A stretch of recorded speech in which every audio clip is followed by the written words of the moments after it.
నర్సంపేట నియోజకవర్గంలోని ముత్తోజిపేట గ్రామానికి చెందిన దివంగత ఆర్టీసీ డ్రైవర్ శంకర్ గౌడ్ నివాసానికి బీఆర్ఎస్ వర్కింగ్ ప్రెసిడెంట్ కేటీఆర్ వెళ్లి వారి కుటుంబాన్ని పరామర్శించారు. ఈ సందర్భంగా పార్టీ తరపున 5 లక్షల ఆర్థిక సహాయం అందజేశారు. ఇటీవల ఆర్టీసీ కార్మికుల సమస్యలు పరిష్కరించాలని డిమాండ్ చేస్తూ శంకర్ గౌడ్ ఆత్మహత్యకు పాల్పడిన విషయం తెలిసిందే.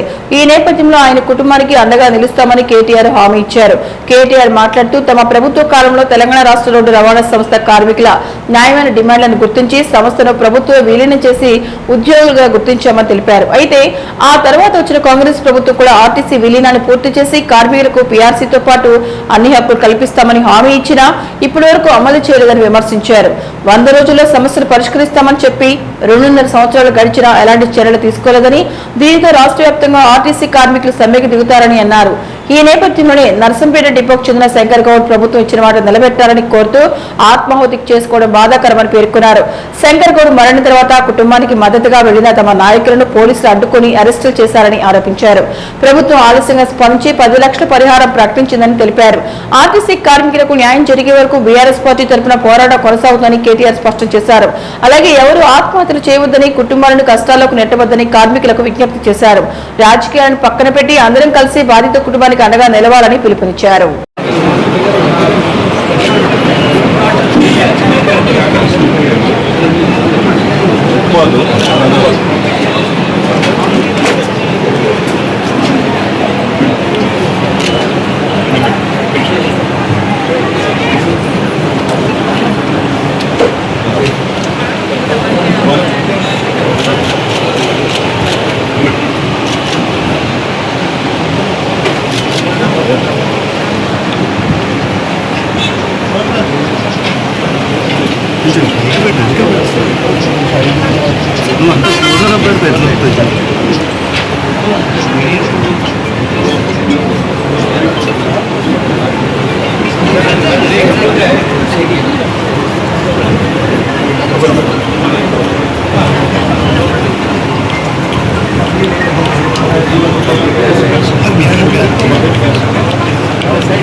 किलो बसे का रोड किलो